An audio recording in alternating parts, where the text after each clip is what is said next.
24 साल के बाद ओडिशा को मोहन चरण मांझी के रूप में नया मुख्यमंत्री मिला है। बीजेपी ने ओडिशा में ऐतिहासिक जीत दर्ज की है। पहली बार उसकी ओडिशा में सरकार बनी है। बीजेपी को 147 सीटों में से 78 सीटों पर जीत मिली है। नवीन पटनायक साल 2000 से 2024 तक ओडिशा के मुख्यमंत्री रहे। अब मांझी राज्य की कमान संभाल चुके हैं। मांझी 1997 में सरपंच थे। 2024 में सीएम पद की शपथ ली है। आदिवासी जाति से आते हैं, 23% जिनकी आबादी है राज्य के भीतर। आपको बताते चले कि देश को पहला आदिवासी राष्ट्रपति देने का काम भी बीजेपी की ओर से किया गया, जिसका श्रेय वो लेती है। और अब राज्य में मुख्यमंत्री के तौर पर मांझी का शपथ लेना, एक बड़ा संदेश दिए जाने की कोशिश यहां पर भारतीय जनता पार्टी की ओर से की गई है। सीएम मोहन चरण मांझी और डिप्टी सीएम प्रभाती परिदा ने कहा है कि वो ईमानदारी से अपने दायित्वों को निभाएंगे। जनता से जो भी वायदा किया गया है उन तमाम वायदों को पूरा करेंगे। 25 साल का तो संघर्ष हुआ और विरोधी दल का काम करते करते आज सरकार में आ गई। महाप्रभु जगन्नाथ की, इसलिए मैं उनका आभारी प्रकट करता हूं। और उड़ीसा का 4.5 कोटी लोगों का उनको भी धन्यवाद दे रहा हूं। और मेरे को महाप्रभु जगन्नाथ जी इतना बड़ा दायित्व दिया है उड़ीसा क्षेत्र में काम करने के लिए, और वो दायित्व निश्चित रूप से मैं निभाऊंगा। सब लोगों को मैं आभार प्रकट करती हूं कि मेरी तरह एक साधारण महिला जिसने पहली बार विधायक जीत के आए हैं, वो उनको उप मुख्यमंत्री का जिम्मेदारी देना बहुत बड़ी जिम्मेदारी है।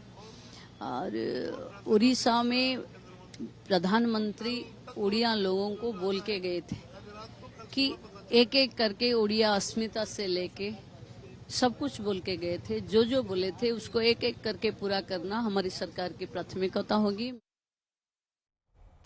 मुख्यमंत्री और डिप्टी चीफ मिनिस्टर को आपने सुन लिया है। मोहन मांझी के सीएम बनने से उनका परिवार भी बेहद खुश है। सबको उम्मीद तो ये थी कि मंत्री तो बनेंगे ही बनेंगे सरकार बनने पर, लेकिन किसी ने ये उम्मीद नहीं जताई थी कि उन्हें मुख्यमंत्री पद की जिम्मेदारी दे दी जाएगी। देखिए किस तरह से उनका परिवार कर रहा है अपनी खुशी का इजहार।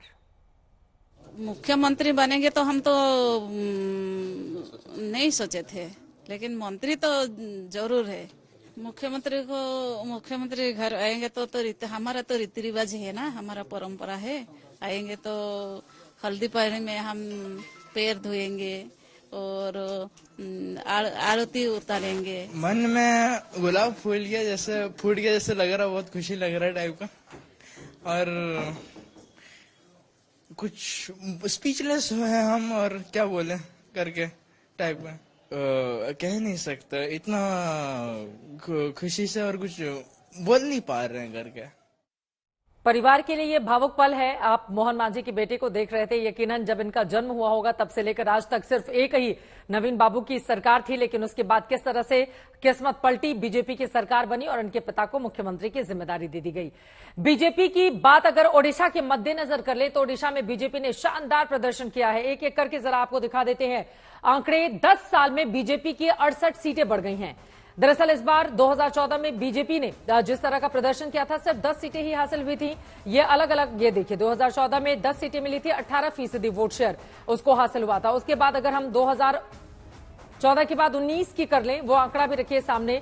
2019 में 23 सीटें मिली थी, 30% को क्रॉस कर गया था वोट बैंक। और 2024 की अगर हम बात करें तो 2024 में 78 सीटें मिली हैं और शानदार वोट शेयर के साथ 40% से ज्यादा वोट पाकर भारतीय जनता पार्टी ने ओडिशा में कमाल कर दिया है। नवीन बाबू को हटाकर भारतीय जनता पार्टी ने वहीं पर सरकार बनाई है, यानी कि शून्य से शिखर तक का ये सफर भारतीय जनता पार्टी के लिए अभूतपूर्व रहा।